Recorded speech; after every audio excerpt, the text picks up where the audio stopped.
একদিকে তিনি বাংলাদেশের অধিকারের কথা লিখেছেন, অন্যদিকে তিনি ইন্দিরা গান্ধীকে প্রিয়দর্শিনী, জওহরলালের কন্যা এবং মতিলাল নেহরুর নাতনি বলে সম্বোধন করেছিলেন এবং বলেছিলেন, তোমার পিতার সঙ্গে আমি এক পুত্র হয়ে ভারতের স্বাধীনতার জন্য ব্রিটিশদের বিরুদ্ধে সংগ্রাম করেছি। মৌলানা সাহেব খোলা চিঠিতে জানান, কোট, দুর্ভাগ্যবশত এই অনুরোধ মিসেস গান্ধী ও তাঁর সরকারের কাছে গৃহীত না হলে বাংলাদেশের অস্তিত্ব রক্ষার জন্য মরক্কো কর্তৃক অনুসৃত সাহারা নীতির ন্যায় আমি আগামী 16ই মে রোজ রবিবার রাজশাহী হইতে লক্ষ লক্ষ হুবহু বাঙালি সহ অহিংস ও শান্তিপূর্ণ মিছিল লইয়া ফারাক্কার দিকে অগ্রসর হইব। মৌলানা আব্দুল হামিদ খান ভাসানী, এটা BM আব্বাসের লেখা, ফারাক্কা ব্যারেজ ও বাংলাদেশ বই থেকে বলছি। মৌলানা আব্দুল হামিদ খান ভাসানীর ফারাক্কা মিছিলের আহ্বান ও ভারতের প্রধানমন্ত্রী মিসেস ইন্দিরা গান্ধীর নিকট চিঠি। মৌলানা ভাসানী 1976 সালের 18 এপ্রিল এক খোলা চিঠিতে ফারাক্কা বাঁধ ভেঙে দেওয়ার জন্য ভারতের প্রধানমন্ত্রী মিসেস ইন্দিরা গান্ধী ও ভারত সরকারের প্রতি আহ্বান জানান। 1976 সালের 18 এপ্রিল ঢাকায় ইসলামিক ফাউন্ডেশন মিলনায়তনে তিনি এই খোলা চিঠি পাঠানোর কথা ঘোষণা করেন।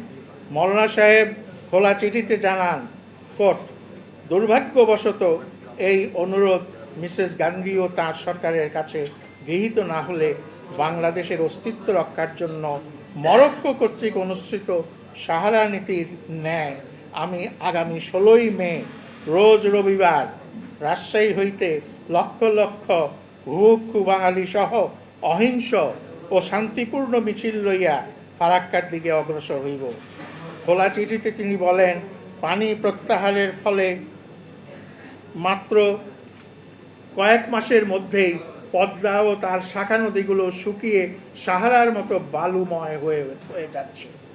মৌলানা ভাসানী ওই মোনাজাত সভায় ভাষণে বলেন, গঙ্গা আন্তর্জাতিক নদী, ফারাক্কা বাঁধের মাধ্যমে আন্তর্জাতিক বিধান অনুযায়ী ভারত এককভাবে এই নদীর পানি ব্যবহার করতে পারে না। এই সময় মৌলানা ভাসানীর সঙ্গে ইন্দিরা গান্ধীর পত্র বিনিময় হয়েছিল এবং সেগুলো পড়ে শোনানোর মতো সময় এখানে আমাদের নাই, থাকলে আমি সেটা পড়ে শোনানো পছন্দ করতাম, কারণ সেটা আমাদের জানা উচিত যে তিনি কি ভাষায় ইন্দিরা গান্ধীকে চিঠি লিখেছিলেন। একদিকে তিনি বাংলাদেশের অধিকারের কথা লিখেছেন, অন্যদিকে তিনি ইন্দিরা গান্ধীকে প্রিয়দর্শিনী, জওহরলালের কন্যা এবং মতিলাল নেহরুর নাতনি বলে সম্বোধন করেছিলেন এবং বলেছিলেন, তোমার পিতার সঙ্গে আমি এক পুত্র হয়ে ভারতের স্বাধীনতার জন্য ব্রিটিশদের বিরুদ্ধে সংগ্রাম করেছি।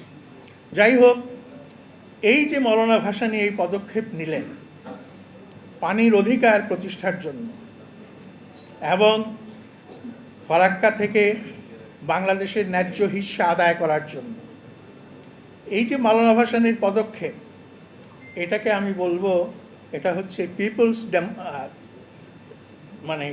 জনগণের কূটনীতি। এই কূটনীতি যদি না থাকে তাহলে কিন্তু অনেক সময় বিরাট আন্তর্জাতিক সমস্যাগুলো সমাধান করা যায় না। শুধুমাত্র একটা দেশের সরকার, একটা দেশের রাষ্ট্র ব্যবস্থা দিয়ে আপনি অনেক বড় বড় শক্তির সঙ্গে মোকাবেলা করতে পারবেন না, কিন্তু যদি জনগণকে সঙ্গে রাখা যায় তাহলেই কেবল সেখানে সাফল্য অর্জন করা সম্ভব।